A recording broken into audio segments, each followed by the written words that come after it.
The chill of the pre-dawn hours always settled deep into Elara's bones, a familiar companion to the rhythmic thud and creak of her loom.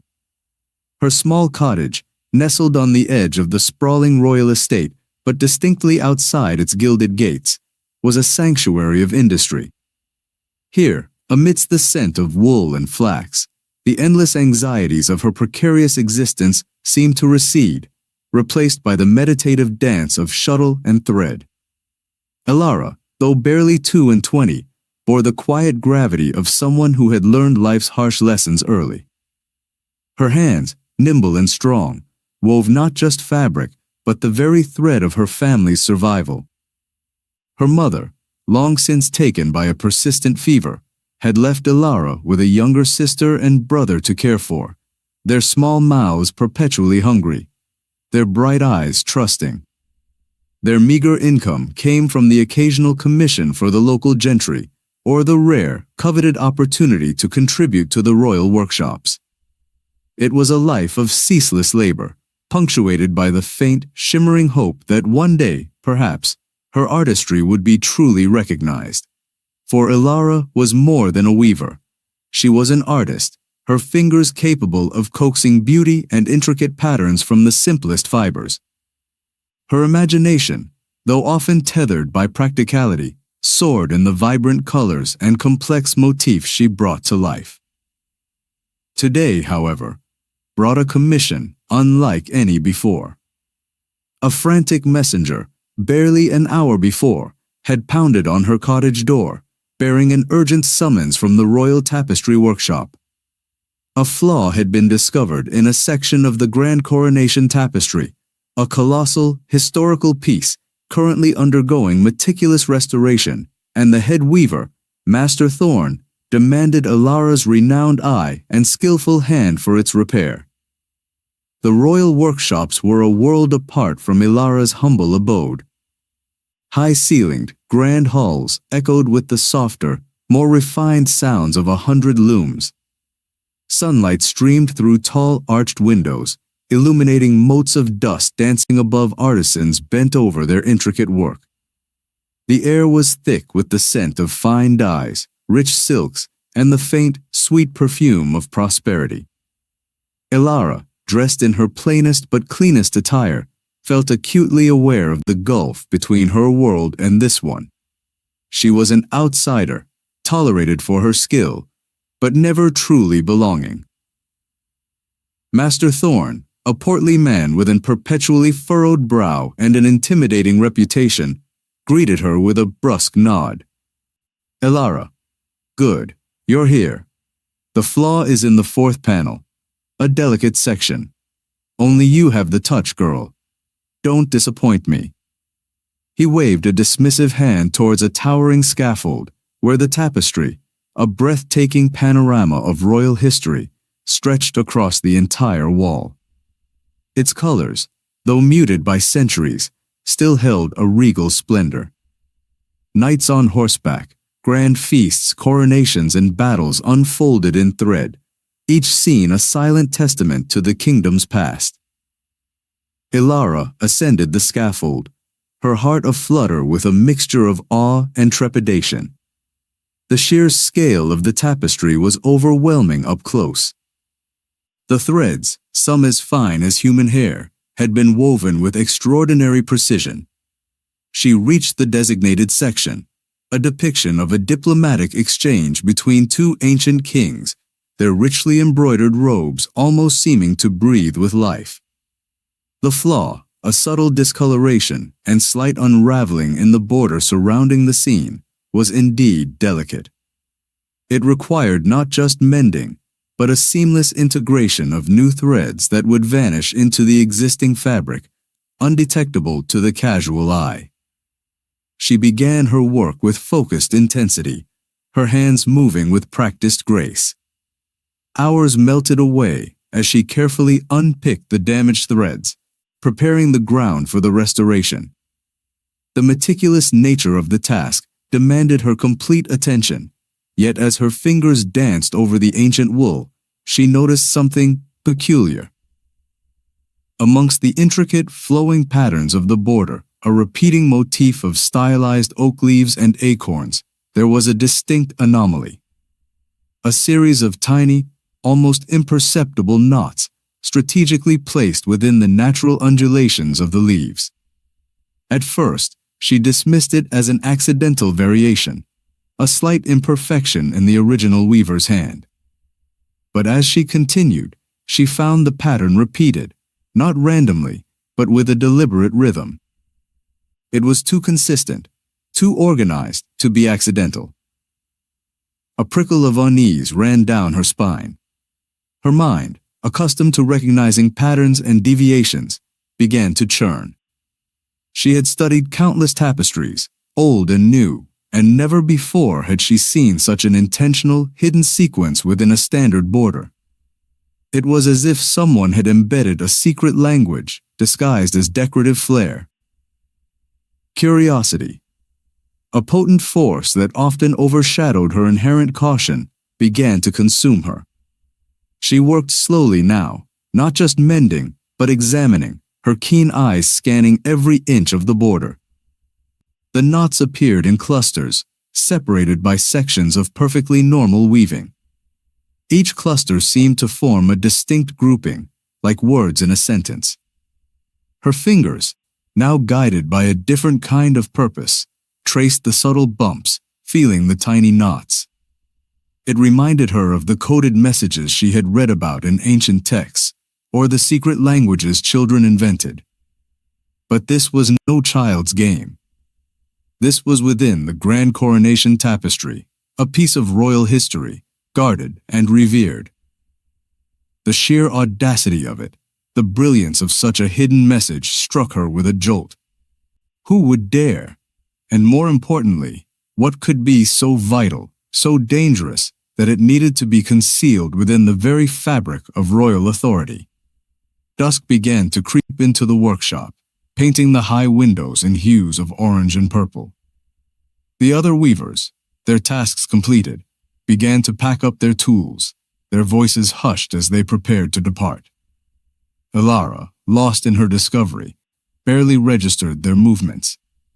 She felt a growing sense of urgency, a chilling premonition that whatever lay hidden in these threads was not merely an old secret, but a living, breathing danger. She knew, with an unsettling certainty, that she couldn't simply ignore it. Her conscience, honed by a life of quiet integrity, wouldn't allow it. But who could she tell? Who would believe an impoverished weaver's fanciful tale of coded knots in a royal tapestry? She had no proof, only an intuition, a weaver's innate understanding of patterns and intentions. As the last of the other artisans departed, leaving her alone in the cavernous hall, the silence pressed in around her, amplifying the thud of her own heartbeat. She carefully, meticulously, copied the pattern of knots onto a small scrap of paper she had concealed in her apron, her hand trembling slightly. This was a treacherous path she was beginning to walk, a journey into a world far removed from the safe confines of her loom. She descended the scaffold, her mind racing. The weight of her discovery felt like a physical burden, a plot against the crown. The words, though unconfirmed, echoed in her mind, chilling her to the core. This was not merely about deciphering a message. It was about the fate of the kingdom, perhaps even the lives of those within the royal family. Elara wrapped her work for the night, her movements automatic, her thoughts consumed by the enigmatic knots.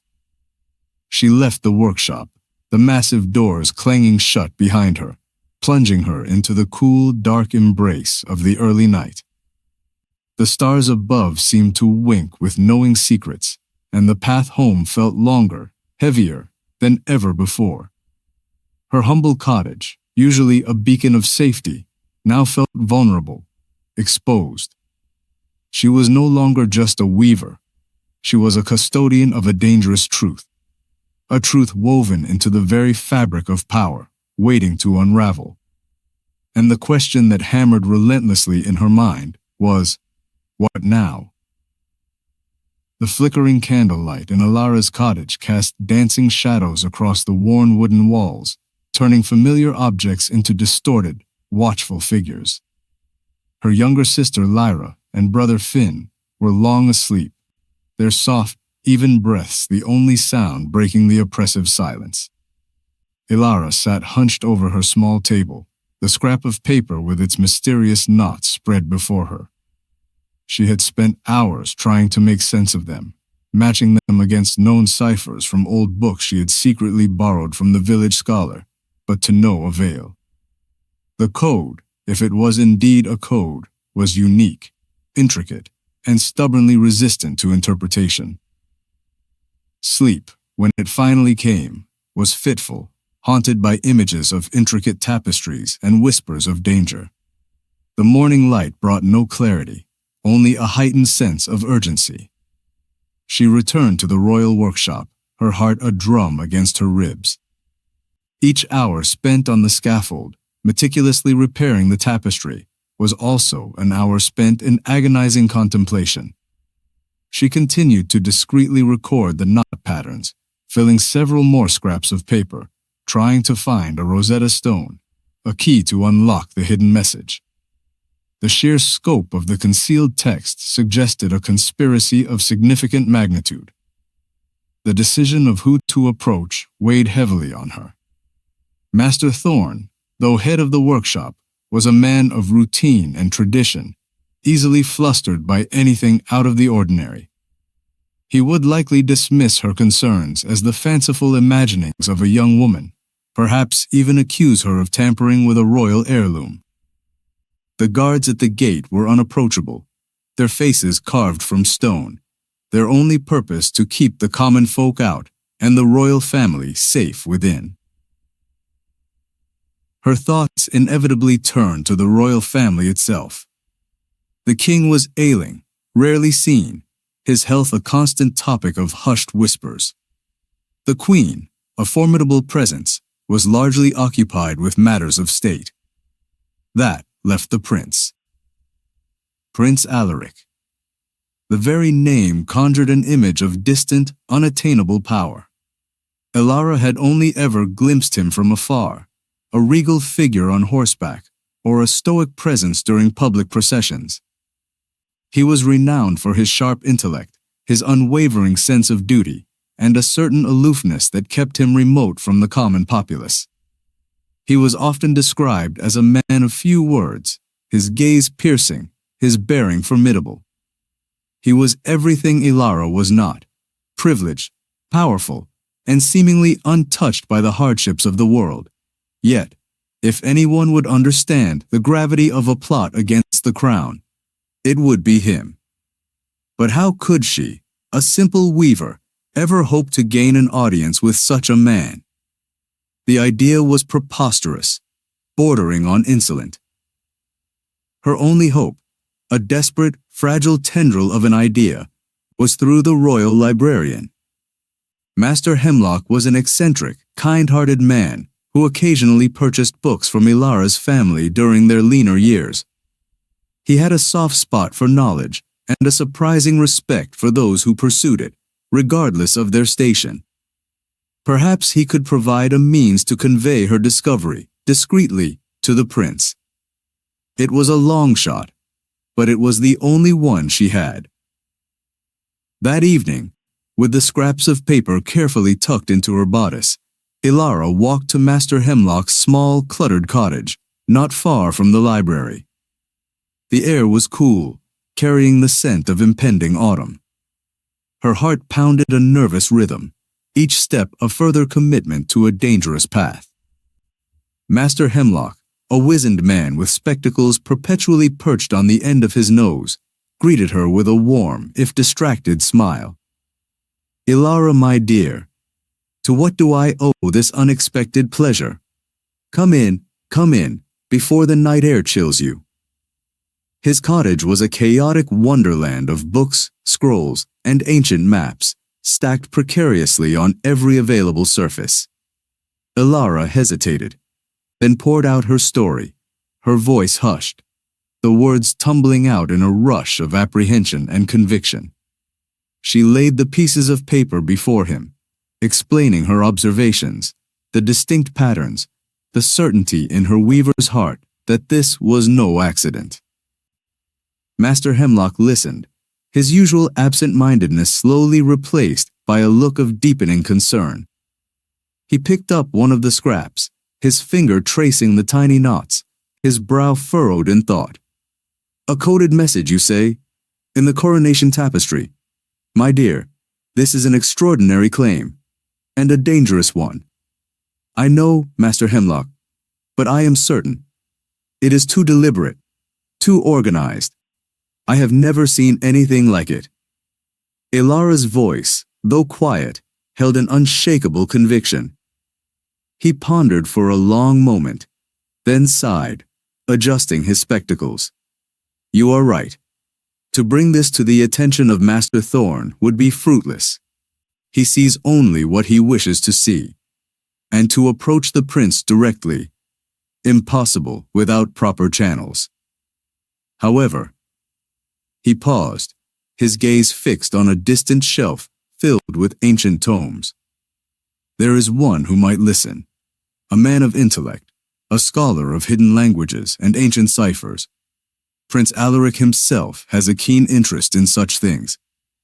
Elara's breath caught in her throat. "But how, Master Hemlock? How can I possibly reach him?" He stroked his chin thoughtfully. "The prince often visits the royal archives, seeking out obscure texts. He is a meticulous researcher. I could leave one of your designs, perhaps, a sample of your finest work.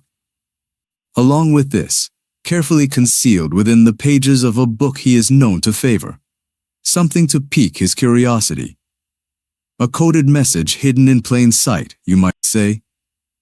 A faint, conspiratorial smile touched his lips.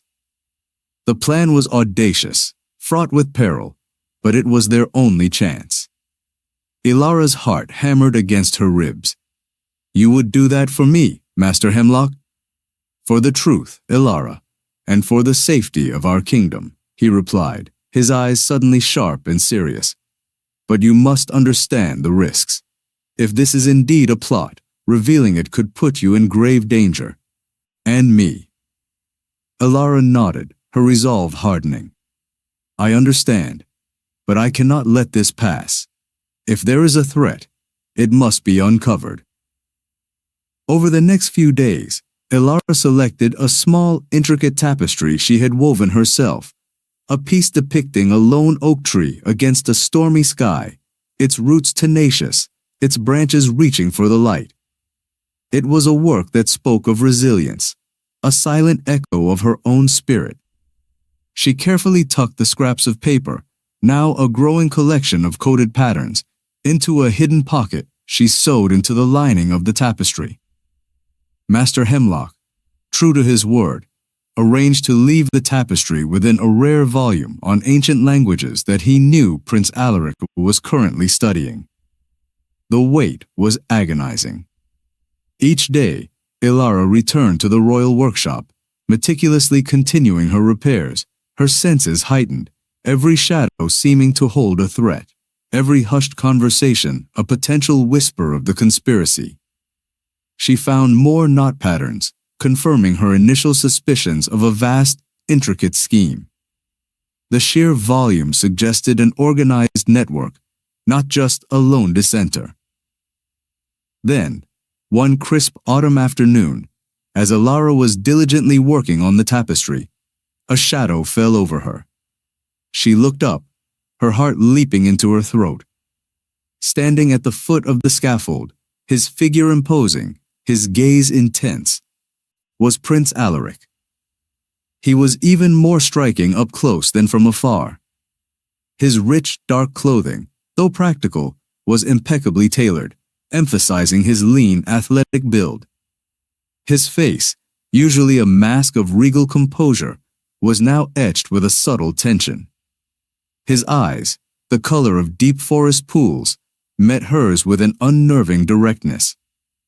There was no warmth, no pleasantry, only an unwavering, analytical scrutiny that made her feel as if he could see straight into her soul. "You are the weaver, Elara?" His voice was deep, resonant, carrying an undeniable authority. It was not a question, but a statement, an acknowledgement. Elara curtsied, her voice a mere whisper despite her efforts to project confidence. "Yes, Your Royal Highness." He said nothing for a long moment, his gaze sweeping over the tapestry, then back to her, lingering on her hands, her intense focus. The silence stretched, charged with an unspoken tension. He held something in his hand, a small, intricate piece of weaving. It was her oak tree tapestry, and tucked within its folds, she knew, were the scraps of paper, the silent plea she had sent into the gilded cage of royalty. "Master Hemlock spoke highly of your skill," he finally said, his voice carefully neutral, betraying no hint of his true thoughts. "He also mentioned your unusual observations regarding the older tapestries." His eyes, like a hawk's, bore into hers. "Come to the library this evening, after the workshops close. We need to discuss your observations." The words were spoken quietly, but they carried the weight of a royal command, an undeniable summons. A frisson of fear, mingled with a strange, exhilarating hope, shot through Elara. Her gamble had paid off. She had caught the prince's attention. But she also knew, with a chilling certainty, that she had just stepped across an invisible line, irrevocably tying her destiny to the dangerous secrets hidden within the golden threads of the kingdom. The game had begun. The Grand Library, usually a place of quiet contemplation and scholarly pursuits, felt different that evening. The last rays of twilight filtered through the tall, arched windows, casting long, distorted shadows that danced like restless spirits among the towering shelves. The air, usually thick with the scent of aged parchment and dust, now crackled with an almost palpable tension. Elara, having slipped in unnoticed through a side entrance arranged by Master Hemlock, stood by a massive oak table, her heart thrumming an anxious rhythm against her ribs. Prince Alaric was already there, his imposing figure silhouetted against a window, his back to her. He was meticulously arranging a series of books, his movements precise and deliberate. The oak tree tapestry lay open on the table, the small hidden pocket now exposed, the crumpled slips of paper scattered around it. Master Hemlock, a nervous energy radiating from him, hovered nearby, adjusting his spectacles, his gaze flitting between the prince and Elara. Alaric turned, his eyes immediately locking onto Elara's. There was no softening in his gaze, no hint of pleasantry, only an intense, almost analytical scrutiny that made her feel utterly exposed. "Thank you for coming, Elara," he said, his voice as unyielding as polished stone. "And thank you, Master Hemlock, for facilitating this." Master Hemlock gave a quick, jerky bow. "It was my duty, Your Royal Highness.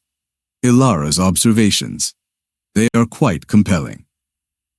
Alaric merely nodded, then gestured to the papers on the table. "You believe these knots form a coded message within the Grand Coronation Tapestry?" Elara stepped forward, gathering her courage. "Yes, Your Royal Highness. I am certain of it. The patterns are too regular, too intentional to be accidental. As a weaver, I recognize deliberate placement, even in the smallest details." She pointed to a cluster of knots on one of the papers. "This, for instance, appears to be a consistent grouping.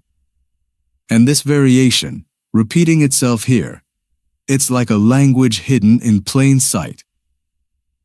Alaric picked up one of the slips, his long fingers tracing the almost imperceptible bumps. He had clearly already examined them, his mind working through the implications. "And what leads you to believe this message indicates a plot against the crown. His voice was devoid of emotion, a deliberate attempt, Elara realized, to gauge her conviction, to separate genuine concern from unfounded speculation. The sheer scope of it, Your Royal Highness, Elara explained, her voice gaining strength as she spoke of what she knew best. It is not merely a single knot or a small section. It extends through a significant portion of the tapestry, a tapestry meant to be seen by all, yet the message is utterly concealed. It suggests a secret that is vital, and therefore dangerous. Why else would someone go to such lengths to hide it within such a revered object? Alaric remained silent for a long moment, his eyes scanning the detailed drawings on the papers, then lifting to meet hers. You are suggesting a grand conspiracy, woven into the very fabric of our history, and you, a humble weaver, have uncovered it. There was no mockery in his tone, but rather a cold assessment, a challenge. I am merely stating what my eyes and hands have observed, Your Royal Highness, Elara replied, refusing to be intimidated. The truth of the message, I do not yet know, but I know it is there. Alaric turned to a section of the oak tree tapestry she had brought. Master Hemlock informed me you are skilled in ciphers and ancient languages. I have a passing familiarity, Elara admitted, surprised he had bothered to ask Master Hemlock about her. From old books I've read. But this code, it is unlike any I have encountered. Indeed. Alaric walked over to a nearby bookshelf, pulling down a thick, leather-bound volume. He opened it, revealing intricate diagrams and ancient scripts. This is a compendium of historical ciphers. I have already begun to compare your notes to these, but thus far, no match. He laid a small, intricately carved wooden box on the table. I believe this, however, may be of some assistance. He opened the box to reveal a collection of delicate, finely crafted tools, magnifying glasses, a small sharp needle, and a set of parchment scrolls. These are tools used by ancient cryptographers. And these scrolls contain notes on various obscure codes, some believed lost to time. A spark of excitement, momentarily eclipsing her fear, flickered within Elara. This was her world, the world of intricate detail and hidden patterns. You wish for me to attempt to decipher it, Your Royal Highness? There is no one better, Alaric stated, his gaze unwavering. You understand the nature of thread, of intention, of subtle deviation. You see what others miss. If anyone can unlock this, it is you. His words, though delivered with his characteristic stoicism, were a powerful affirmation of her unique skill, a recognition she had long yearned for. He then laid out the gravity of the situation. If this is a plot against the crown, it is of the utmost secrecy. Your discovery, if revealed, could endanger not just you, but everyone associated with you. This must remain between us. Do you understand the implications, Elara?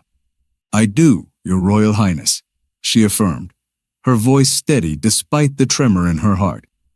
The weight of his words settled upon her, heavy and cold. She was not just a weaver anymore. She was an accomplice in a royal secret, a player in a dangerous game. Very well. Alaric then outlined their strategy. Elara would continue her work on the tapestry, meticulously recording every knot pattern she found.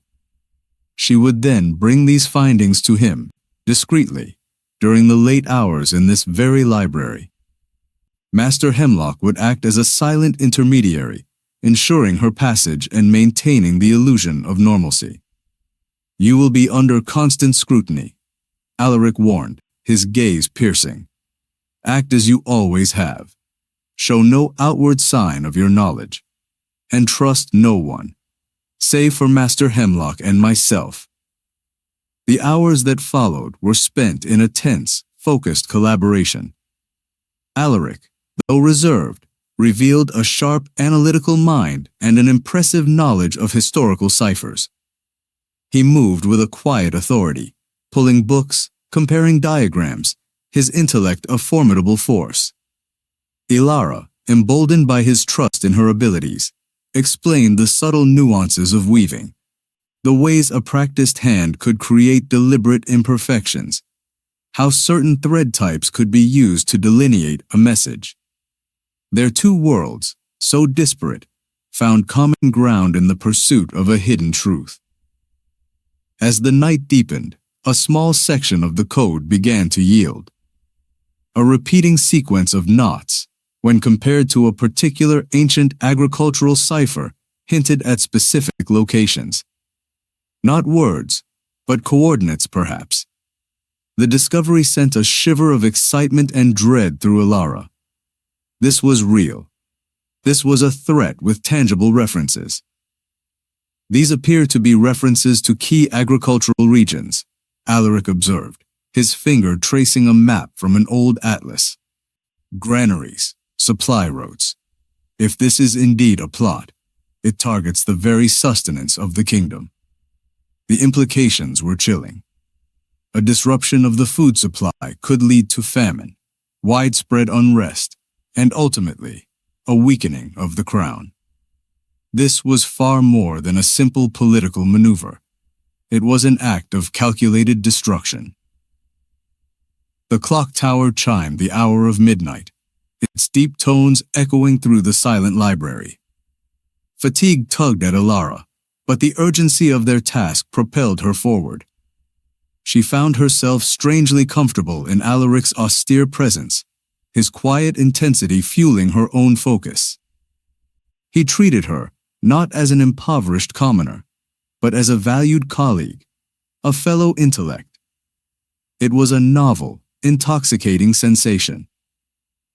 As they prepared to conclude for the night, Alaric turned to her, his gaze softening almost imperceptibly. You have done well, Elara. More than well. Your courage and keen insight are invaluable. The rare compliment, delivered with such sincerity, sent a warmth through her that dispelled some of the chill of fear. Thank you, Your Royal Highness, she replied, a blush rising to her cheeks. We will meet again tomorrow night, he instructed. Continue your work. Be cautious. Elara nodded, then slipped out of the library, leaving Alaric alone amidst the towering books. The night air, usually crisp and refreshing, now felt heavy with secrets.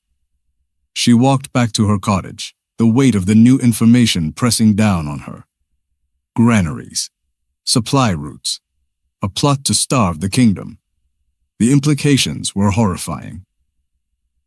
But amidst the fear, a different emotion stirred within her. She had been recognized, truly seen by a man of immense power. And in the shared pursuit of this dangerous truth, an unexpected, almost illicit connection had begun to form. A fragile bridge between two vastly different worlds, woven from threads of suspicion and a burgeoning, forbidden understanding. She was now undeniably bound to Prince Alaric, not just by duty, but by the shared weight of a secret that could either save or shatter their kingdom. The next few days blurred into a pattern of heightened tension and clandestine activity for Elara. Her days were spent on the scaffold in the royal workshop, her hands performing the familiar, soothing motions of weaving, while her mind raced with the new knowledge she now possessed. Every thread she restored, every knot she meticulously recorded, felt like a dangerous act of rebellion hidden in plain sight. She was acutely aware of her surroundings, every glance from a fellow weaver, every casual conversation, now seeming to hold a hidden meaning. The world, once a simple tapestry of toil and survival, had become a complex web of suspicion and intrigue. The knot patterns, as she painstakingly transcribed them, continued to confirm Alaric's grim assessment. References to specific granaries, to the dates of crucial harvest shipments, and to various strategic river crossings, slowly began to emerge from the cryptic sequence. It was a logistical plan, chilling in its precision, designed to cripple the kingdom's ability to feed its people. The conspirators, whoever they were, aimed to sow chaos and discontent, weakening the crown from within. Evenings were spent in the hushed confines of the prince's study. Elara would slip into the library, guided by Master Hemlock, her heart quickening with each step. Alaric would be waiting, his face a mask of intense concentration. Their routine was silent, efficient. Elara would present her latest findings, pointing out new patterns, explaining the nuances of the weaving that might give clues to the code's structure. Alaric, in turn, would pore over maps, cross-referencing her decoded elements with known locations and supply lines. In these late-night sessions, a strange dynamic began to unfold between them. The initial formality, though still present, was slowly softened by a shared purpose and a growing, unspoken respect. Alaric, usually so guarded, began to listen to Elara with an attentiveness that bordered on reverence for her unique perspective. He valued her insights, her ability to see the invisible, to grasp the subtle intentions woven into the fabric of the code. He asked her questions about her craft, about the history of tapestry weaving, seeking to understand the mindset of the original weaver of the coded message. Elara, in turn, found herself speaking more freely, her usual shyness receding in the face of his focused interest. She saw sides of Prince Alaric that the public never witnessed. Behind the stoic facade was a man burdened by immense responsibility, a sharp intellect constantly analyzing, strategizing. There was a flicker of weariness in his eyes, a subtle tension in his jaw that hinted at the heavy weight he carried. He was not just a symbol of power, but a human being grappling with a profound threat to his people. And in those shared moments of quiet intensity, working side by side, the rigid boundaries of their stations began to blur. An undeniable current, subtle yet potent, flowed between them, born of shared risk and mutual understanding. One evening, as Elara meticulously worked through a particularly complex section of the code, a new element emerged. Amidst the geographical references, a recurring sequence of knots appeared, one that seemed out of place, almost like an intentional signature.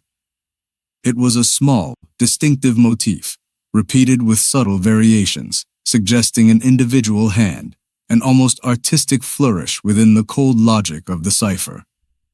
"This is different," Elara murmured, pointing it out to Alaris. "It's not a location or a date.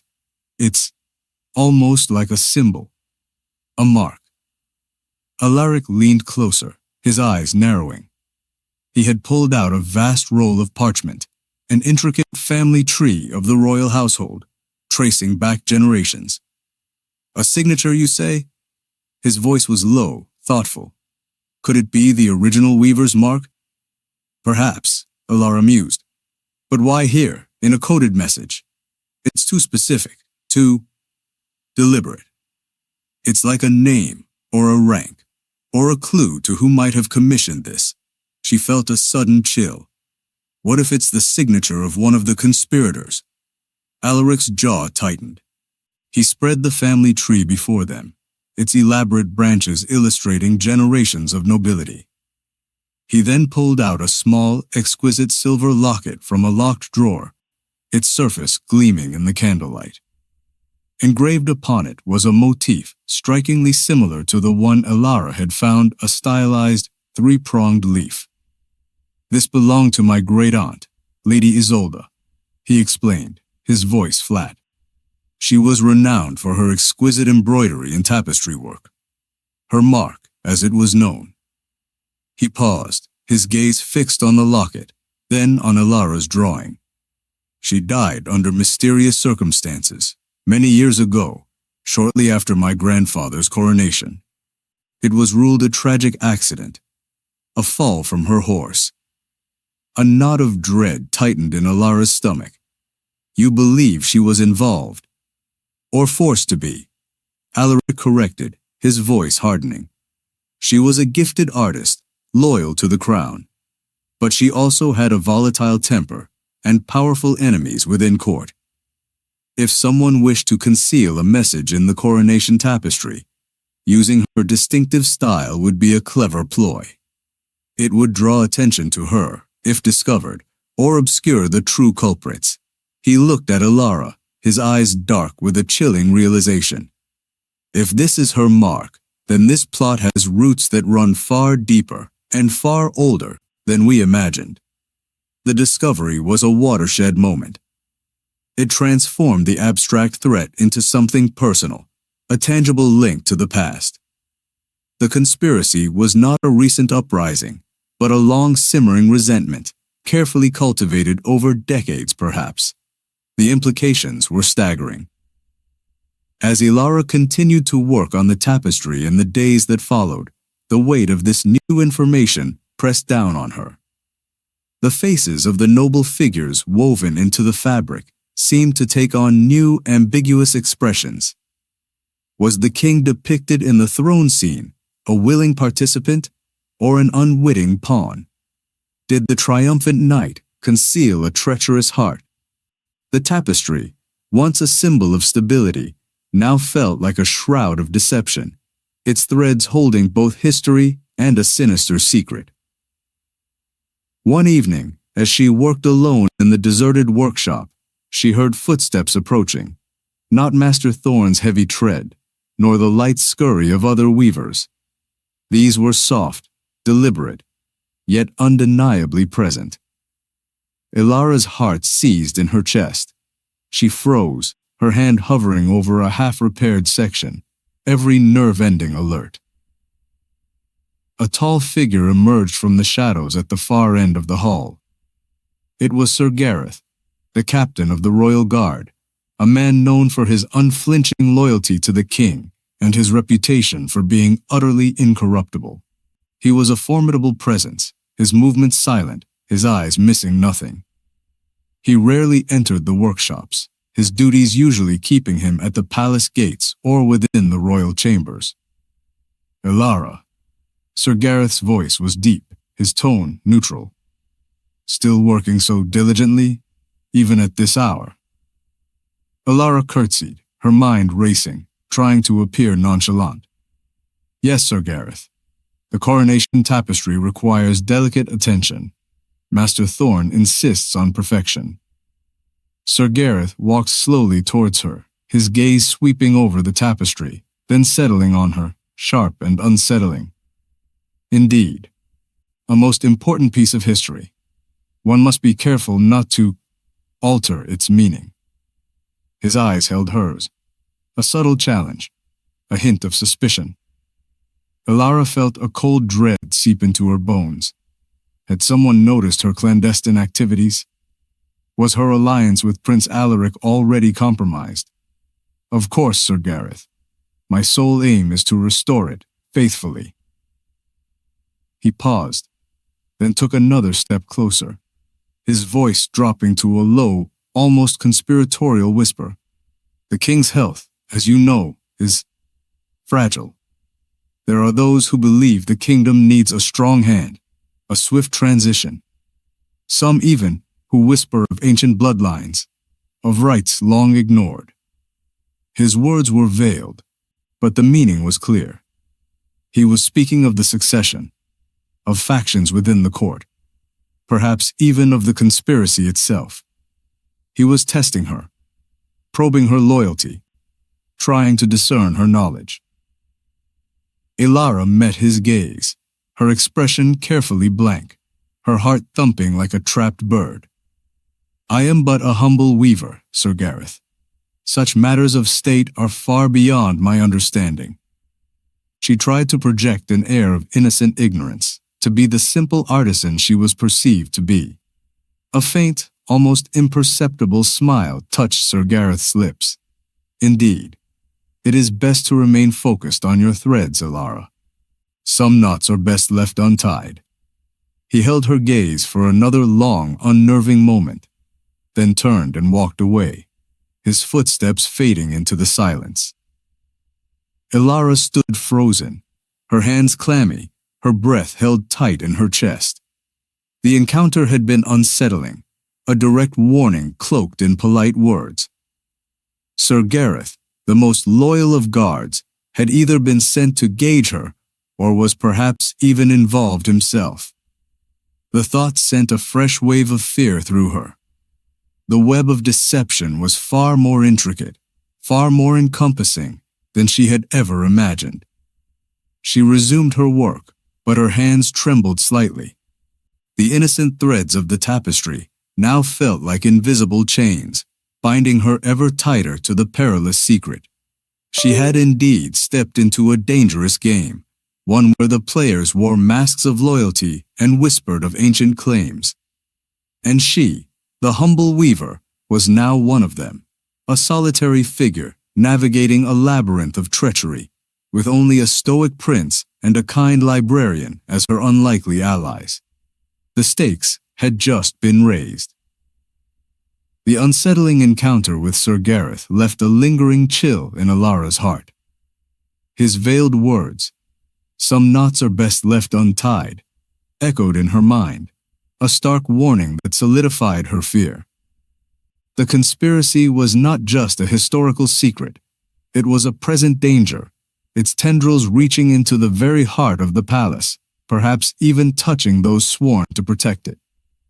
The thought that someone as outwardly loyal as Sir Gareth could be involved, or at least privy to the plot, was a truly terrifying prospect.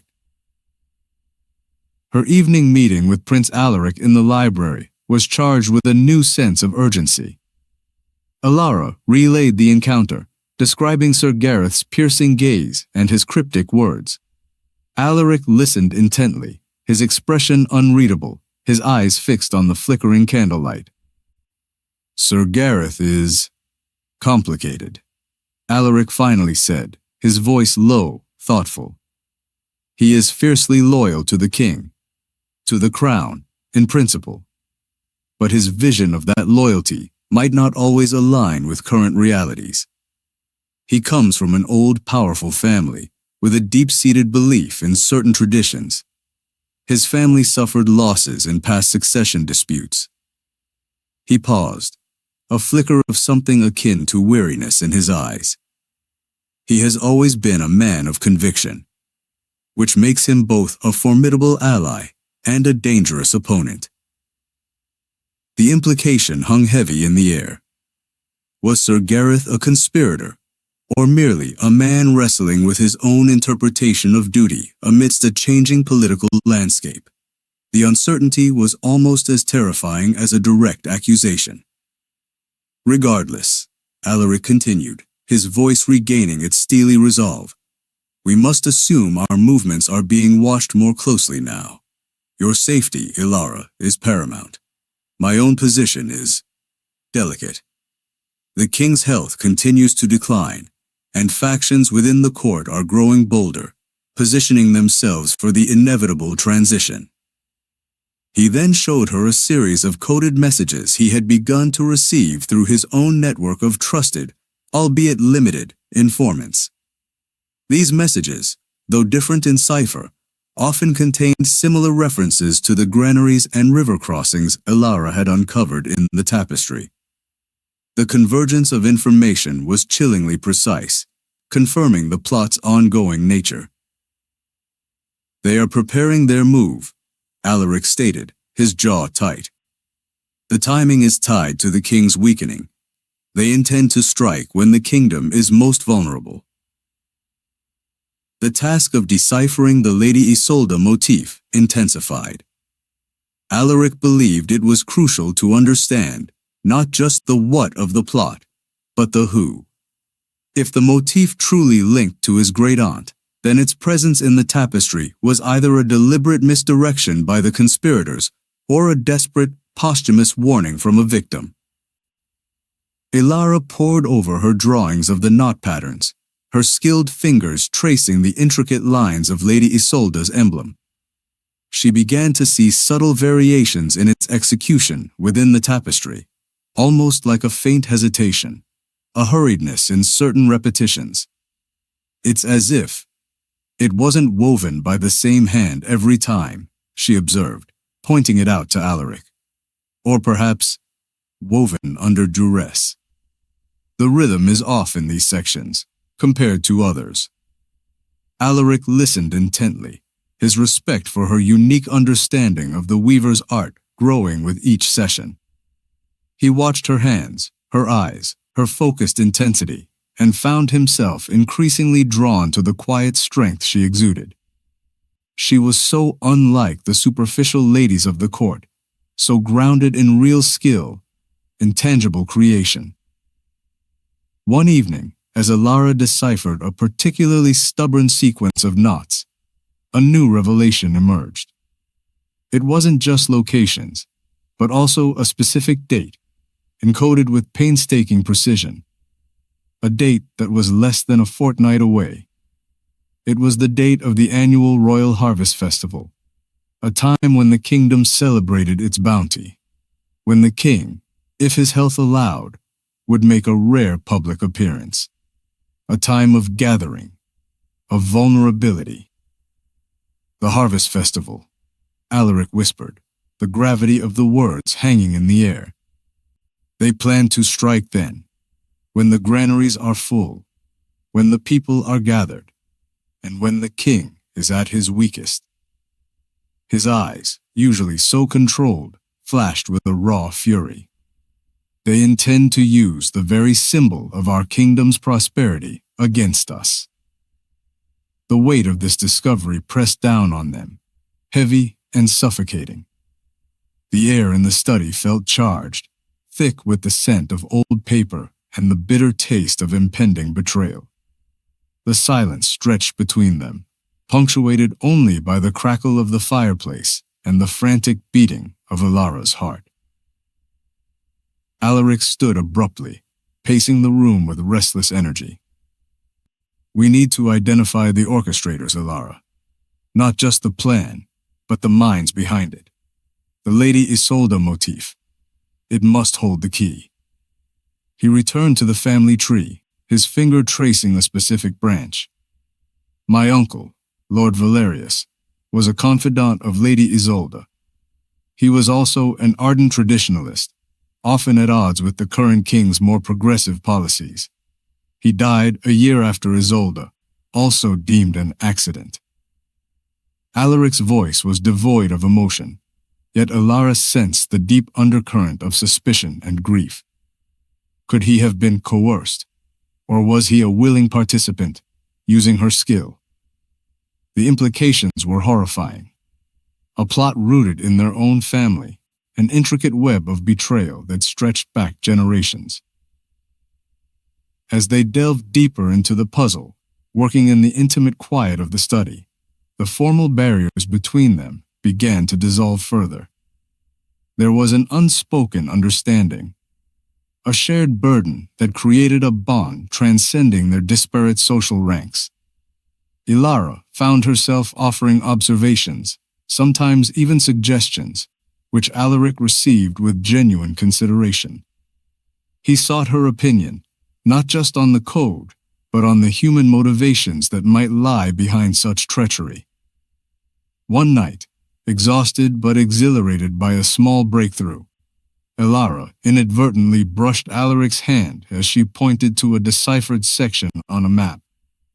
A jolt, electric and unexpected, shot through them both. Their eyes met, and for a fleeting moment, the carefully constructed walls around Alaric's emotions seemed to waver. His gaze, usually so controlled, held a warmth, a sudden depth of feeling that stunned Elara.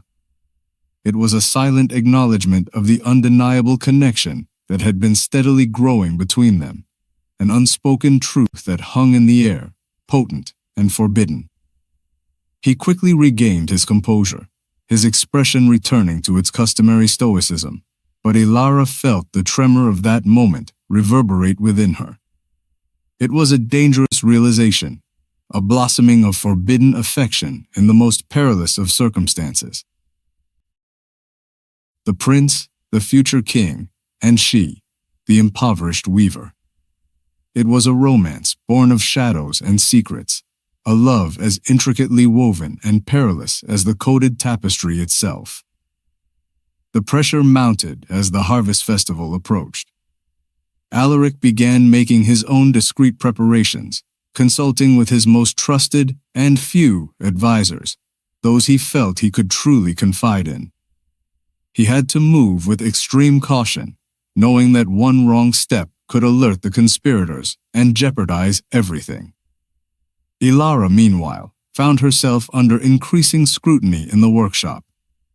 Master Thorn, noticing her late-night absences, had started to eye her with suspicion, a subtle shift in his usually gruff demeanor.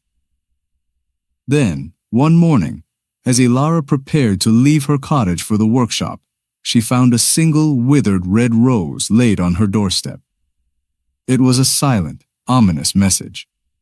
Red roses, she knew, were the traditional symbol of House Beaumont, a powerful, ancient family with a long-standing claim to the throne, a claim dismissed generations ago. Lord Beaumont, a charismatic but ambitious nobleman, was known for his vast wealth and his quiet resentment of the current royal line. The rose was not just a threat, it was a confirmation. Lord Beaumont. The Lady Isolde motif, his family's ancient symbol, the timing of the plot with the king's failing health. It all coalesced into a terrifying, undeniable picture. The conspirators were bolder than even Alaric had feared, willing to reveal their hand, albeit subtly, to those they deemed a threat. Elara clutched the withered rose, its thorns pricking her fingers, a chilling premonition settling in her heart. She was no longer just deciphering a hidden message. She was squarely in the crosshairs of a dangerous, powerful enemy. The dance of shadows had become deadly, and she, the unwitting dancer, found herself caught in its dangerous embrace, bound by both duty and a growing, perilous love for the prince, whose life and kingdom she was now fighting to save. The withered red rose, a stark symbol of defiance and warning, became a grim memento of the escalating danger. Elara rushed to the library that evening, the rose clutched in her hand, her heart a frantic drum. Alaric was already there, his face etched with a deeper weariness than she had ever seen. He looked at the rose, his jaw tightening, and a cold fury entered his eyes. "Beaumont," he stated, his voice barely a whisper, yet filled with a chilling certainty. "I suspected as much. His family has always harbored a quiet resentment, a belief in their own ancient claim. But to act so overtly, to attempt such a grand, destructive scheme." He clenched his fists, the muscles in his forearms taut. "He is bolder and more desperate than I imagined." The pieces of the puzzle now clicked into a terrifying whole. Lady Isolde's mark, Beaumont's family emblem, the strategic targeting of granaries, the harvest festival as the chosen date. It was a meticulously planned coup, designed to plunge the kingdom into chaos, allowing Beaumont to seize power amidst the turmoil. "They intend to assassinate the king during the festival," Alaric concluded, his voice heavy with grim certainty. "And in the confusion, they will seize control of the food supply, forcing the people into submission, and blame it on an insurrection they themselves orchestrated." Elara felt a cold knot of dread in her stomach. The sheer audacity, the callous disregard for human life, was horrifying. "We must warn everyone, Your Royal Highness. The festival, it's so close." "Premature action could be disastrous," Alaric countered, his gaze sweeping over the intricate maps and deciphered codes spread before them. "Beaumont is cunning. He will have spies everywhere, within the palace guard, even among my own advisors. If we move too openly, too soon, he will simply adapt, perhaps even turn our warnings against us, painting us as paranoid or disloyal." He ran a hand through his dark hair, a rare gesture of frustration. We need irrefutable proof, something that exposes his plan beyond a shadow of a doubt, something to rally support and neutralize his influence without provoking immediate widespread panic. Their focus returned to the Lady Isolde motif within the tapestry. Alaric believed that if it was indeed a posthumous warning, there had to be more to it, a final, definitive piece of evidence. Elara, now more attuned than ever to the subtle intentions of the original weaver, began to search not just for patterns, but for nuances, for tiny, almost invisible deviations that spoke of urgency or desperation. She examined the physical tapestry itself, returning to the royal workshop with a new, almost obsessive zeal. She scaled the scaffold, her eyes scanning the threads with a frantic intensity. And there, in a section woven directly adjacent to one of Lady Isolde's marks, she found it. A single, almost imperceptible thread, dyed a shade so close to the surrounding fabric that it was practically invisible.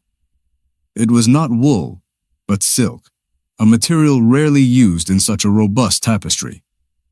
And within its delicate weave, almost too fine to see, were tiny micro-knots, a final, desperate message far more complex than anything she had yet deciphered.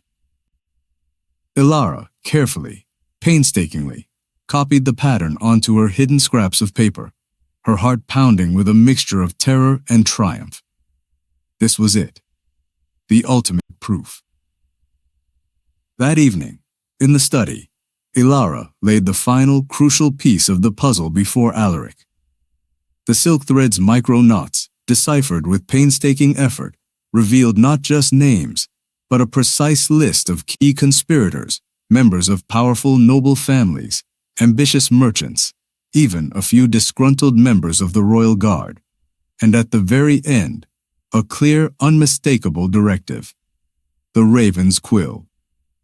The Raven's Quill, Alaric repeated, his voice devoid of all emotion, but his eyes burning with a fierce intensity. It's the name of a secret society, an ancient, almost mythical fraternity. My great-grandfather purged them from the court years ago, believing them to be a relic of a bygone, more treacherous era. They were thought to be disbanded, their influence broken. He picked up the faded family tree, his finger tracing a familiar name. Lord Beaumont's family has long been associated with the Raven's Quill, a secret society using an ancient code, hiding a plot for generations.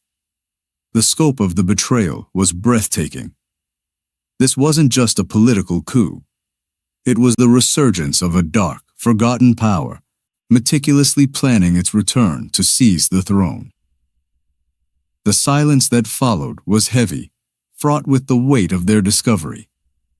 The names on the parchment were not just abstract figures. They were faces Elara had seen, names whispered in the workshops, powerful figures who moved through the gilded halls of the palace, and they were all enemies. This is irrefutable, Alaric finally said, his voice firm, resolute. With this list, with the full decoded plan, we can move. We can expose Beaumont and his conspirators. But a new, insidious fear gnawed at Elara. What if they have already infiltrated the palace so deeply, Your Royal Highness, that even with this evidence, they can still deny it, still turn it against you? Alaric looked at her, his gaze intense, and for a fleeting moment, the stoic mask faltered, revealing a raw vulnerability beneath. Then we fight, Elara. We fight with every weapon we have. He reached across the table, his hand hovering over hers, not quite touching, yet conveying a profound sense of shared purpose, a desperate, unspoken plea for alliance. You have unearthed a truth that has been buried for decades. You have given us the means to save this kingdom. The air between them crackled with the unspoken. Duty, danger, and a powerful, forbidden attraction intertwined, creating a complex, dangerous dance. Their hands, though not quite touching, felt the resonance of that connection, a fragile yet undeniable bond forged in the crucible of shared risk. The plan they devised was daring, fraught with peril. During the harvest festival, Alaric would orchestrate a seemingly innocuous display of the coronation tapestry, coinciding with the king's appearance. As the king addressed the gathered populace, Elara, under the guise of making final adjustments, would subtly expose the specific section of the tapestry containing the Lady Isolde mark and the raven's quill silk thread. It would be a visual cue, a silent signal to Alaric's most trusted allies, who would then use the decoded list to arrest the key conspirators present at the festival. "It will be chaos," Alaric warned, his voice grim. "But it is our best chance to expose them publicly, to make it impossible for them to deny their treachery."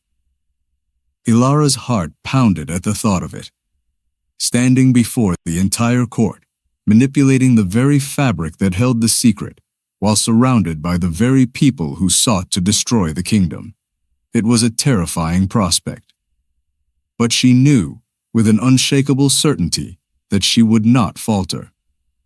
Not now. Not when so much depended on her. The next few days leading up to the harvest festival were a blur of heightened anxiety. Elara felt eyes on her everywhere she went. Master Thorne's suspicions grew more pronounced. He watched her with a wary, critical gaze, often questioning her lingering presence on the scaffold. The other weavers seemed to hold their breath whenever she approached, sensing the unspoken tension.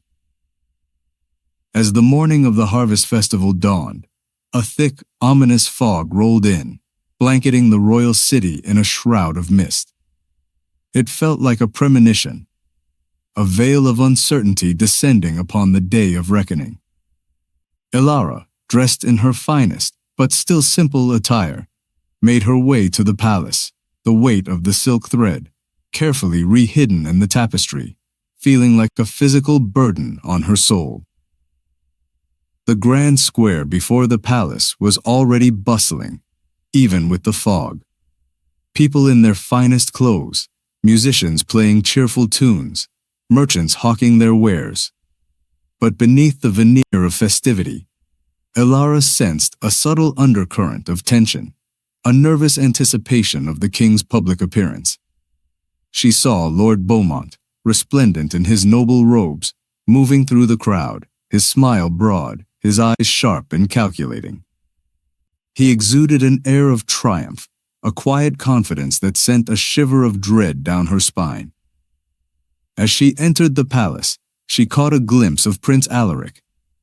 He stood on a raised platform, beside the gilded throne where the ailing king would soon be presented.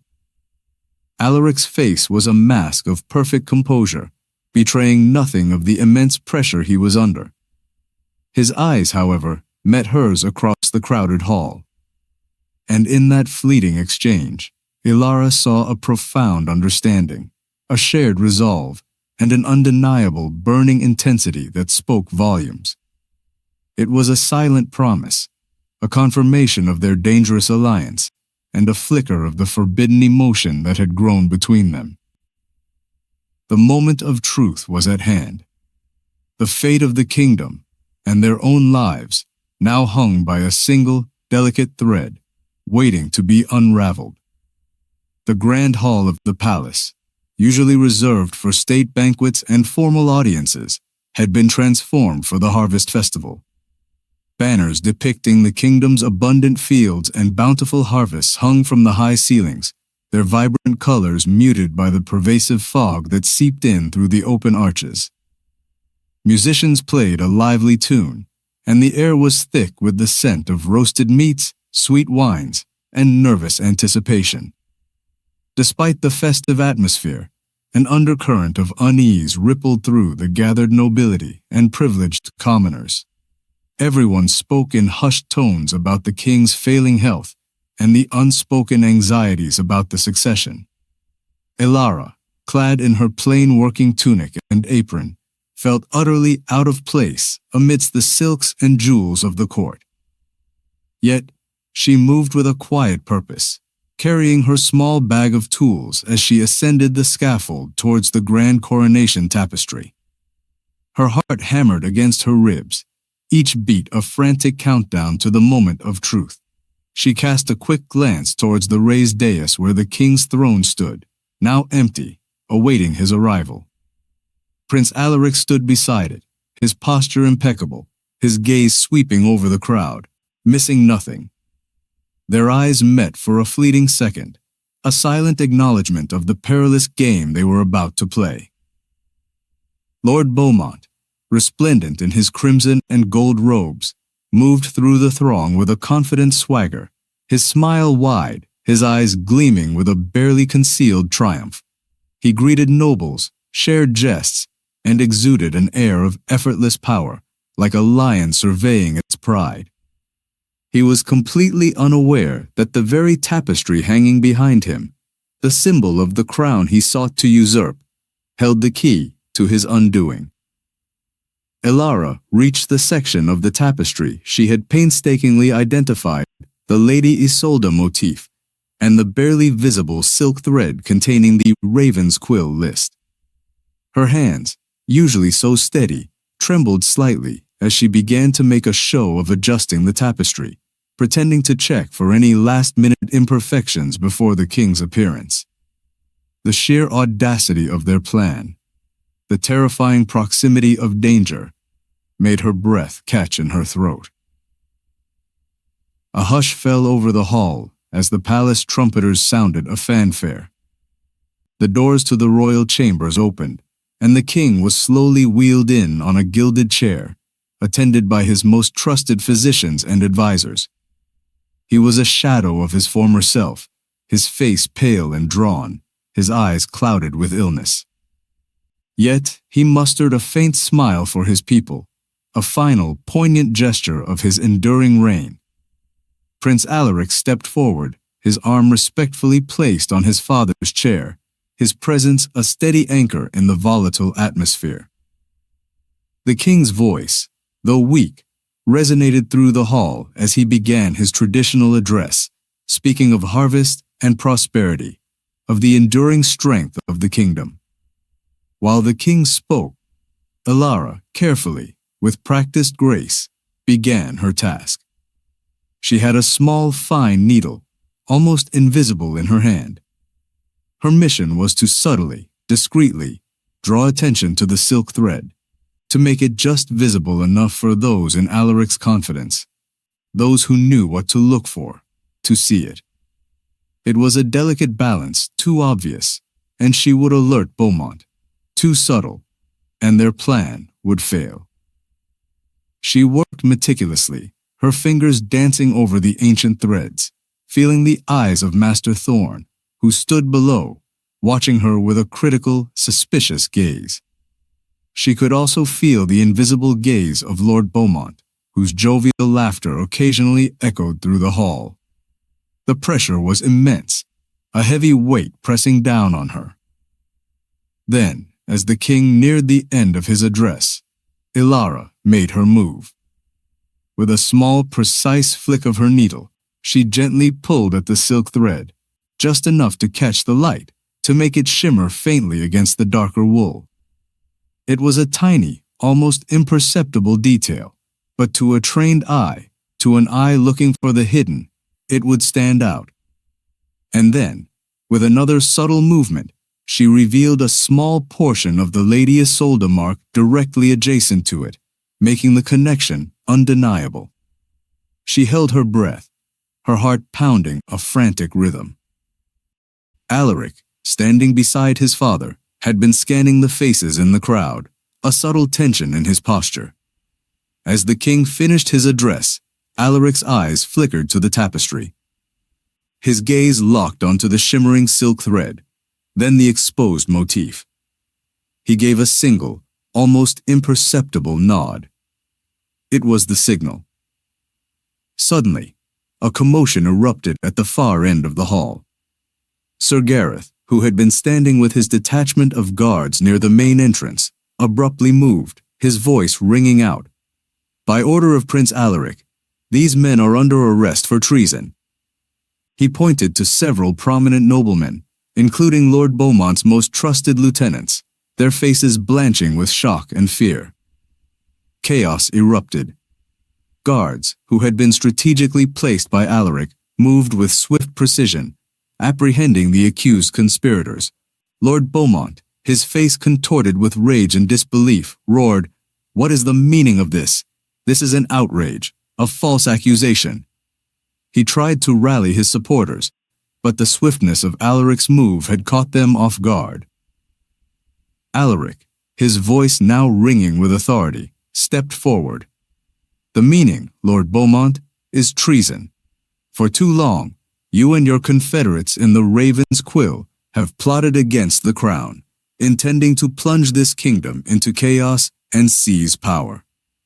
We have the proof, thanks to the diligence of a loyal citizen, woven into the very fabric of our history." He pointed to the tapestry, directly at the section Elara had highlighted. "A message, concealed for decades, revealing your heinous plot."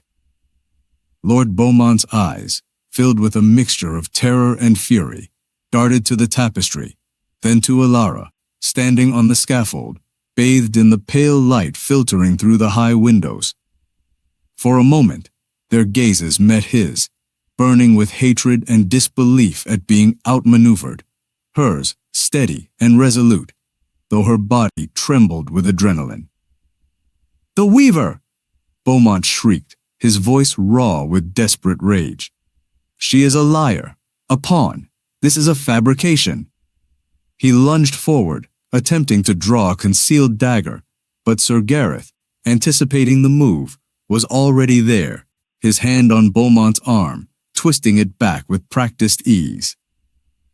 The hall was a maelstrom of shouting, clanging steel, and desperate struggles.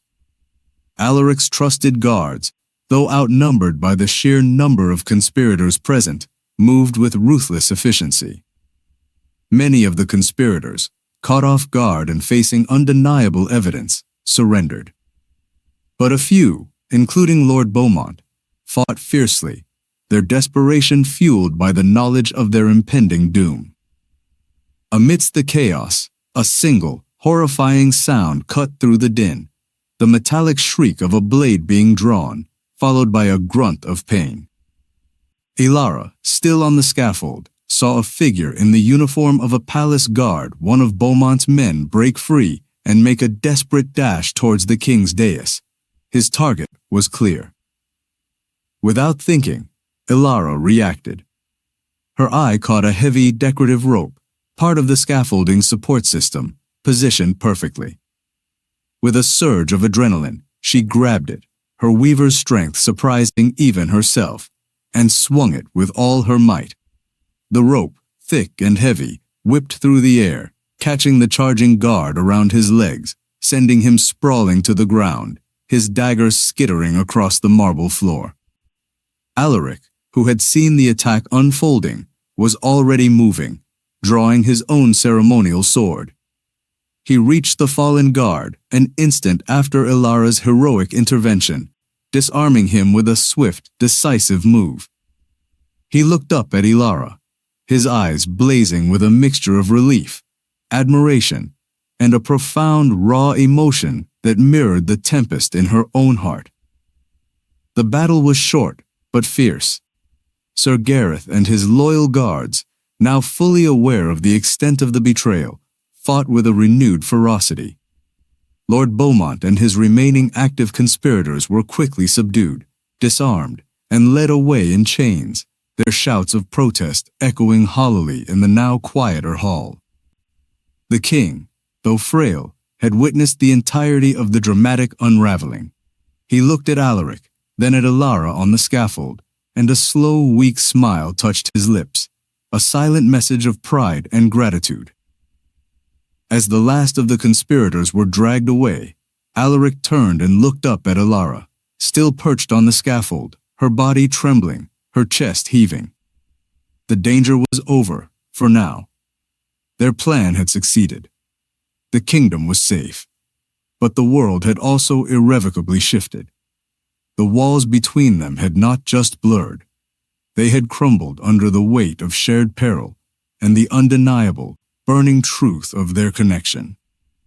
The silence in the hall was no longer tense, but filled with a new, profound understanding, a promise of what was yet to come. Their forbidden alliance had saved a kingdom, but it had also irrevocably bound their hearts. The aftermath of the Harvest Festival was a whirlwind of political upheaval and hushed conversations.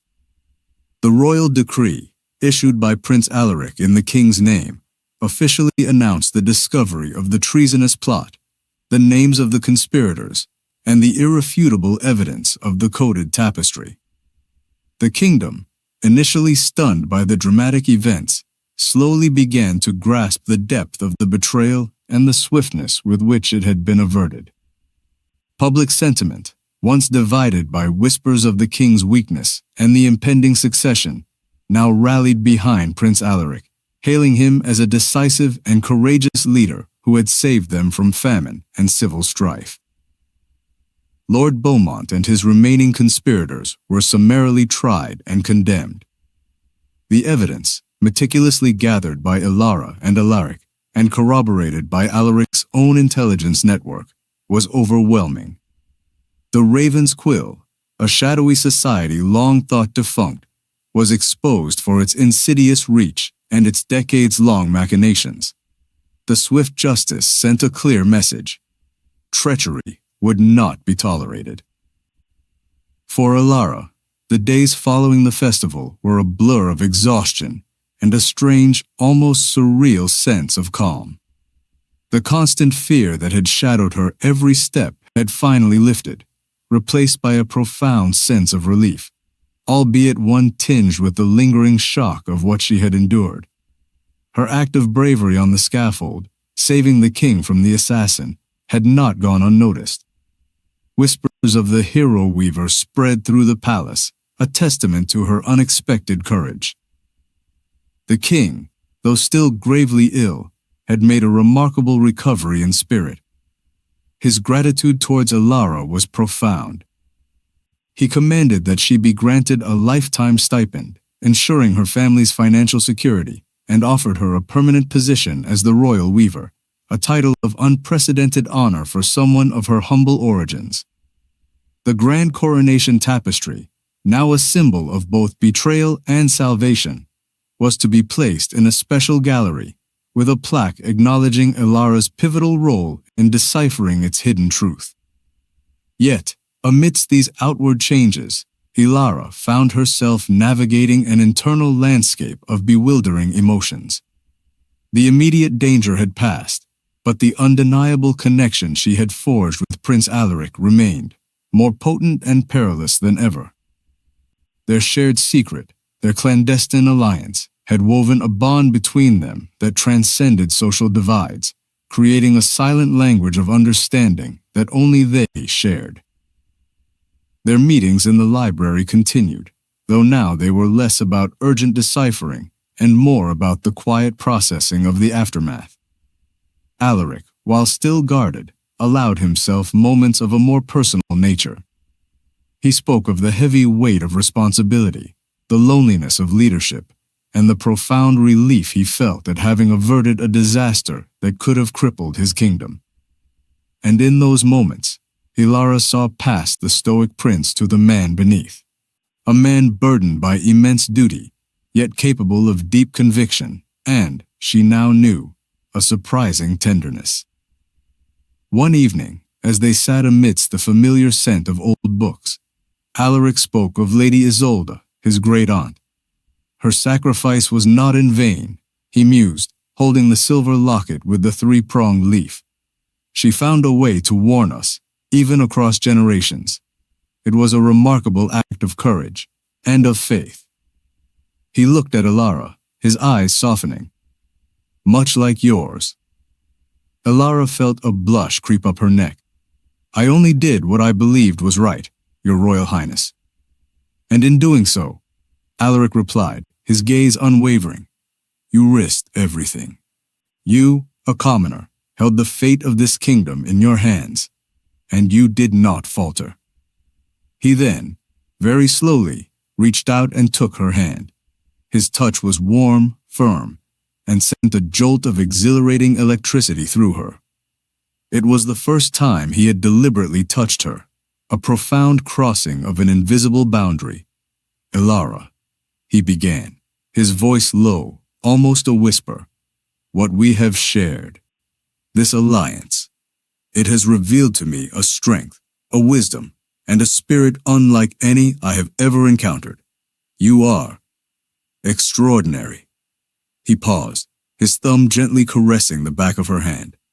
"My duty, my position, prevents me from expressing what I truly feel, what I wish I could offer you. But know this, you have earned my profound respect, my deepest gratitude, and something more." His eyes, usually so controlled, now held the depth of emotion that mirrored the tempest in her own heart, longing, regret, and a powerful, undeniable attraction. Elara's breath caught in her throat. She understood. He could not, as a prince, as the future king, speak of love to a commoner. The strictures of their society, the demands of his birthright, were insurmountable.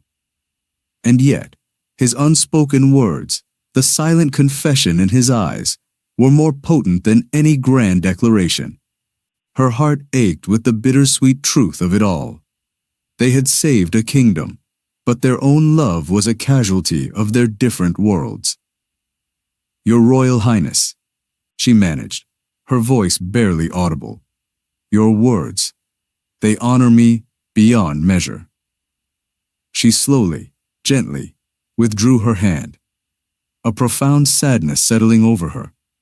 She knew this was the only way it could be, that their connection, born of such extraordinary circumstances, could never truly blossom into the kind of love she, a simple weaver, dreamed of.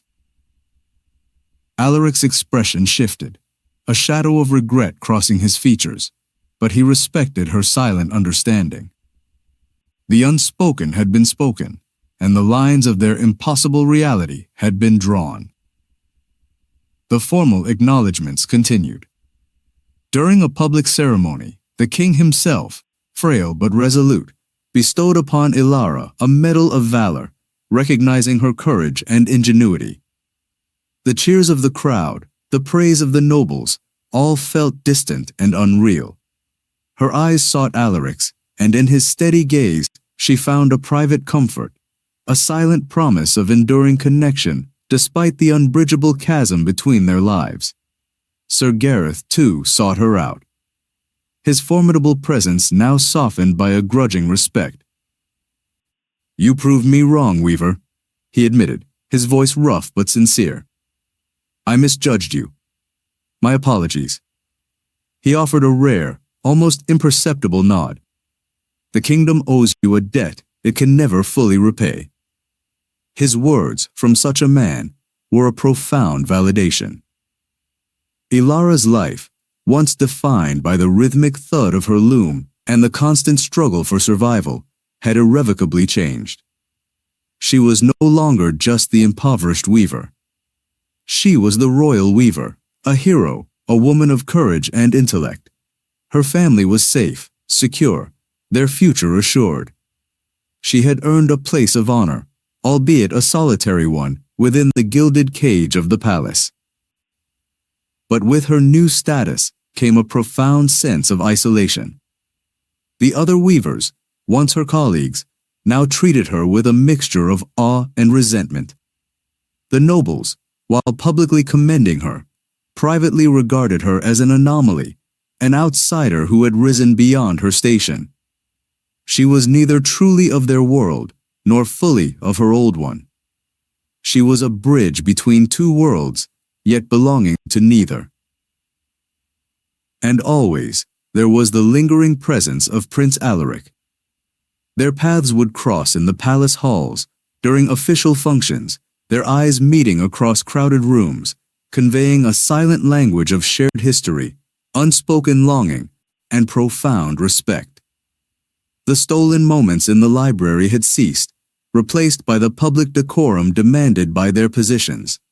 Yet the memory of his touch, his whispered words, burned within Elara's heart, a bittersweet reminder of a love that could never be, a flame kept alive in the deepest chambers of her soul.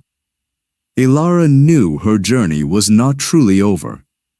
The kingdom was safe, but the memory of the hidden code, the treacherous threads, would forever remind her of the fragility of peace and the constant vigilance required to protect it.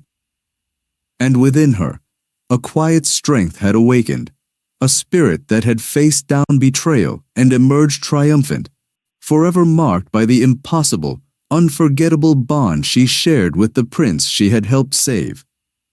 Her tapestry of life, once a simple weave, had become a complex masterpiece, rich with danger, courage, and a love as enduring as the threads of time. The weeks that followed settled into a new, albeit fragile, rhythm. The king's health, bolstered by the triumph over the conspiracy, experienced a brief but significant improvement. This allowed him to fully formalize Prince Alaric's authority, effectively making him regent. Alaric, now burdened with the full weight of the crown's responsibilities, moved with an even greater sense of purpose. His days were consumed by affairs of state, rebuilding trust, and shoring up the kingdom's defenses against any lingering threats from the remnants of the Raven's Quill. Elara, as the newly appointed royal weaver, found her life transformed. Her small cottage was renovated, her siblings enrolled in the finest schools, their futures no longer a source of constant worry. The royal workshop now looked to her for guidance, her expertise revered. She was tasked with overseeing the restoration of other ancient tapestries, and with designing new ones that would reflect the era of peace and renewed hope. Her artistry, once a means of survival, was now a powerful tool for storytelling, for weaving the kingdom's future in vibrant threads. Yet, despite these outward successes, a quiet melancholy settled upon Elara. The grand halls of the palace, once a source of terror, now felt like a gilded cage. Her new status, while providing security, also brought an unexpected isolation. She missed the simple, honest camaraderie of her old life, the unburdened laughter, the freedom to simply be herself. She was lauded and respected, but she was also alone, set apart by her unique experiences and the dangerous secrets she shared with the prince. Her encounters with Alaric became increasingly rare, formal, and public. A courteous nod in a crowded hall, a brief exchange about a palace commission, always under the watchful eyes of courtiers. The intense intimacy of their late-night library sessions was a cherished, yet painful memory. The unspoken confession, the lingering touch, remained vividly in her mind, a constant reminder of the love that could not be. Alaric, too, seemed to carry a silent burden. Elara noticed the subtle changes in him, the deeper lines around his eyes, the almost permanent tension in his shoulders, the way his gaze, though still sharp, often seemed distant, preoccupied. He was the king in all but name, and the weight of that responsibility was immense. She knew he missed their clandestine meetings, their shared intellectual sparring, the quiet understanding that had blossomed between them. But duty, for Alaric, was an unyielding master. One afternoon, as Elara was sketching designs for a new royal tapestry, a messenger arrived with a summons from Prince Alaric, not to the library, but to the royal gardens, a secluded, seldom-used section hidden behind high walls, known for its ancient rose bushes. It was an unusual, almost private summons, a flicker of hope in the quiet routine of their separation. Elara's heart fluttered with a mixture of apprehension and excitement. She dressed carefully, choosing a dress of deep forest green, simple but elegant, that she had recently acquired. As she walked through the fragrant rose garden, the afternoon sun filtering through the leaves, she found Alaric standing by a stone bench, gazing at a single, perfect white rose. He turned as she approached, and for the first time in weeks, his expression was unguarded, his eyes holding a warmth that made her breath catch. "Elara," he said, his voice softer than she had heard it in too long. "Thank you for coming." "Your Royal Highness," she replied, curtsying, her voice a little unsteady. He gestured to the bench. "Please sit. I needed to speak with you." Away from prying eyes. He sat beside her, the distance between them feeling both vast and impossibly close. "The king's health has stabilized for now," he began, his voice low. "But his reign is drawing to a close. Soon, I will formally ascend the throne." He paused, a shadow crossing his face. "And with that, come certain expectations, certain duties." He plucked a petal from the white rose, turning it in his fingers. "The court, the council, they are already pressing for a royal marriage, for an heir, for stability." Elara felt a cold dread settle in her stomach. She had known this was inevitable, yet hearing it spoken aloud from his lips felt like a fresh wound. She kept her gaze fixed on the rosebush, her heart aching. "I understand, Your Royal Highness. It is your duty." "Duty," he repeated, almost bitterly. "It is a heavy word. My duty to the kingdom demands I marry a woman of noble birth, of suitable political alliance, to secure the future of our line." He turned to her then, his eyes locking onto hers, filled with an anguish that mirrored her own. "But my heart, Elara, my heart speaks of another. One whose courage, whose intelligence, whose spirit saved this kingdom when no one else could." Elara's eyes welled up, tears blurring her vision. His unspoken confession, spoken in veiled terms, was a bittersweet agony. "Your Royal Highness, you must do what is best for the kingdom." "And what of my own happiness, Elara?" he asked, his voice raw, uncharacteristic of his usual stoicism. He reached out, his hand gently covering hers on the bench, a touch that burned through the fabric of her dress, through her very soul. "What of the future I once dared to dream of? A future with you." His words, a forbidden torrent of emotion, shattered the carefully constructed walls around her own heart. Tears streamed down Elara's face, silent and uncontrollable. I dreamed of it too," she whispered, her voice choked with emotion. "But it is impossible. Our worlds, they are too far apart." "Are they?" he countered, his thumb gently caressing her skin. "Or are we simply too bound by the expectations of others?" He gazed into her eyes, his own reflecting a profound sadness.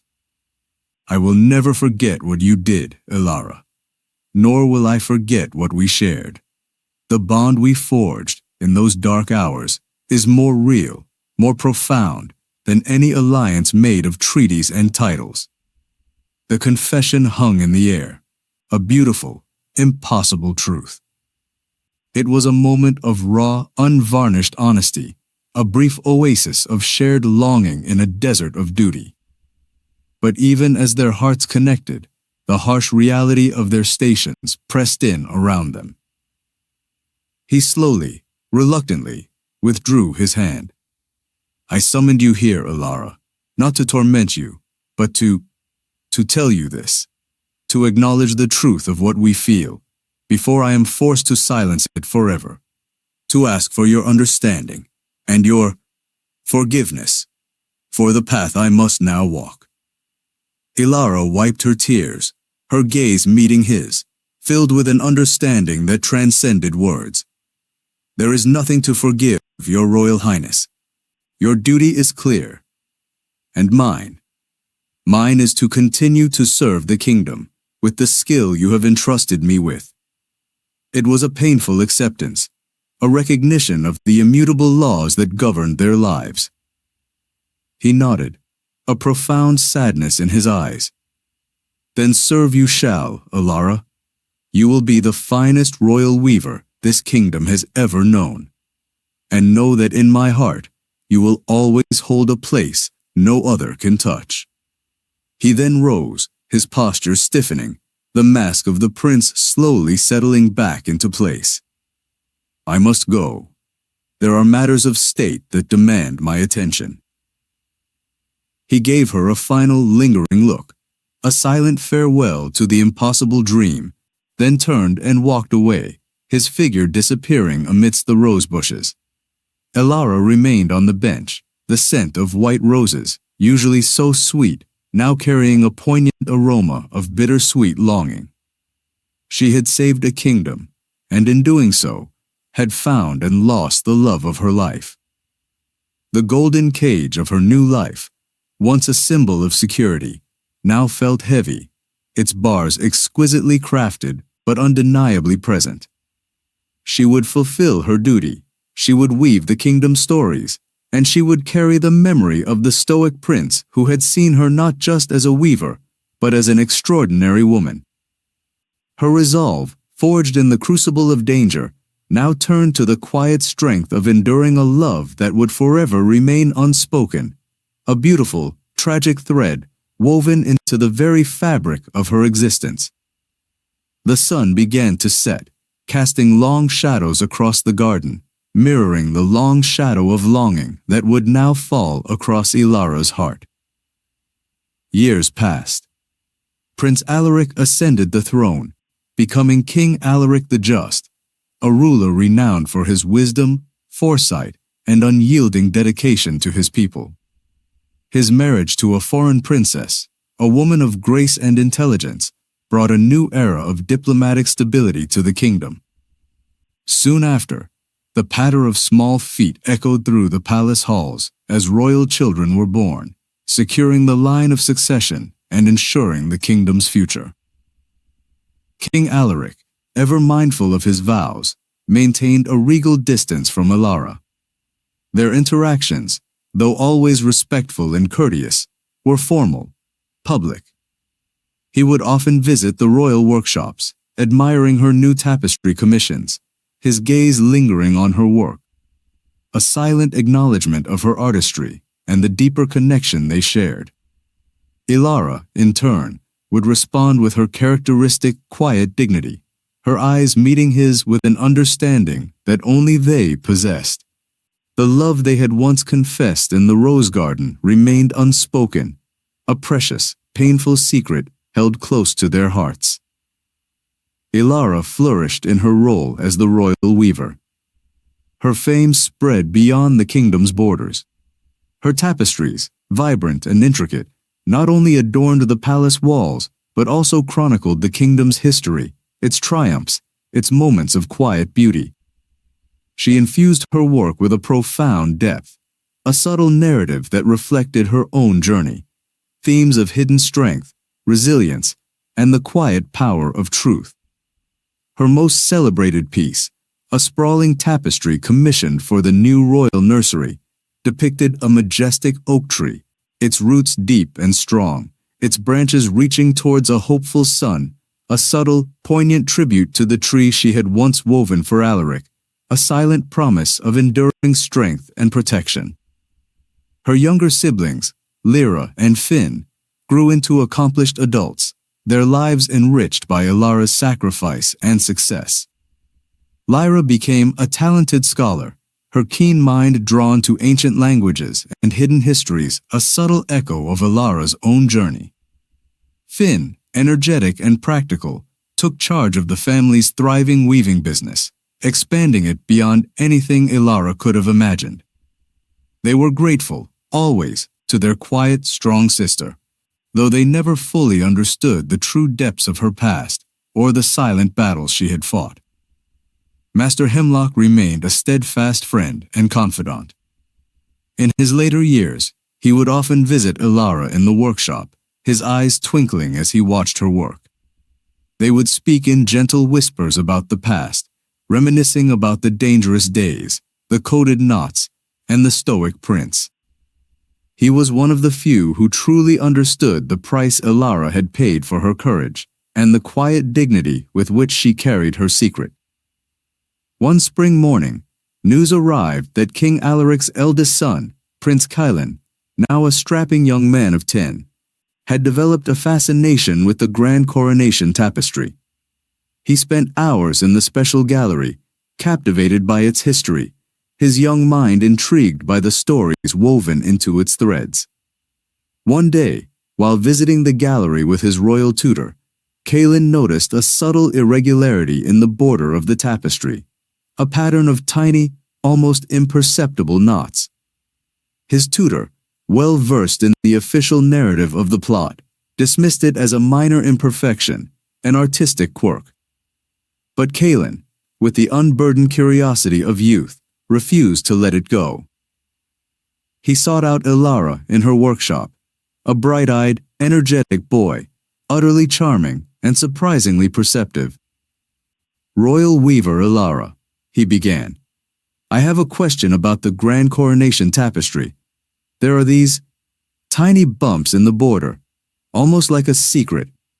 What do they mean?" Elara felt a strange jolt, a mixture of surprise and a poignant echo of the past. It was the same innocent curiosity that had once led her to uncover the plot. She looked at Prince Quill, seeing a flash of his father's intelligence in his keen eyes, a spark of the same unwavering spirit.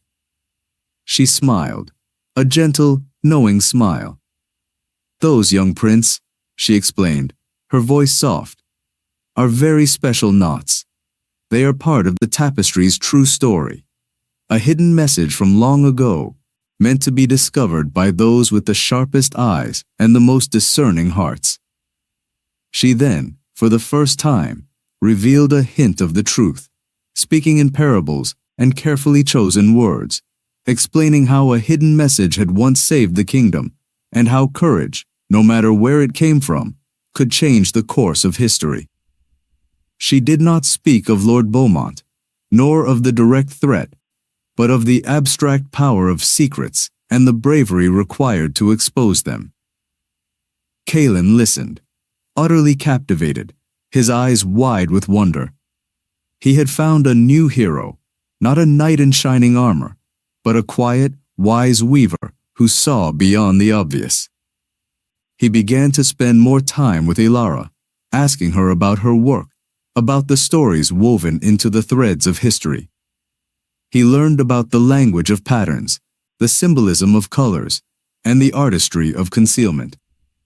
In Elara, he found not just a teacher, but a window into a deeper understanding of his kingdom's history, a history richer and more complex than the official narratives portrayed.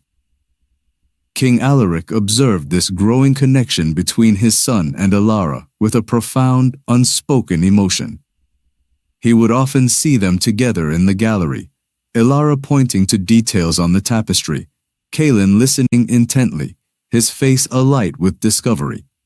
In those moments, a quiet warmth would spread through Alaric's chest. Elara was not just a symbol of the past, she was shaping the future, instilling in his son the very values he held most dear: integrity, vigilance, and the recognition of quiet strength. One evening, Alaric found Elara alone in the gallery, gazing at the Grand Coronation Tapestry, her hand resting gently on the section that contained Lady Isolda's mark. He approached silently, his footsteps muffled by the thick rugs. "He reminds me of you," Alaric said, his voice low, his gaze fixed on the tapestry. His curiosity, his refusal to accept things at face value. Elara turned, a gentle smile on her lips. "He has a good heart, Your Majesty, and a keen mind. He will be a wise king." Alaric looked at her then, his eyes, though marked by the years of kingship, still holding the familiar depth, the silent understanding. "He seeks out the hidden truths, Elara." a quality he seems to have inherited from those who guard the secrets of the kingdom. He paused, a faint, almost imperceptible smile touching his lips. He is learning to see the world as you do.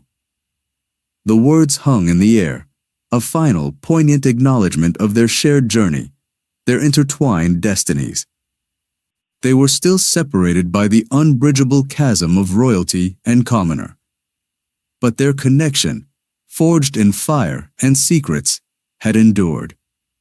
It had not blossomed into the love they once dreamed of, but it had transformed into something perhaps even more profound, a quiet, enduring respect, a shared legacy, and a silent love that had found its expression in the next generation, in the wisdom passed down from a humble weaver to a future king.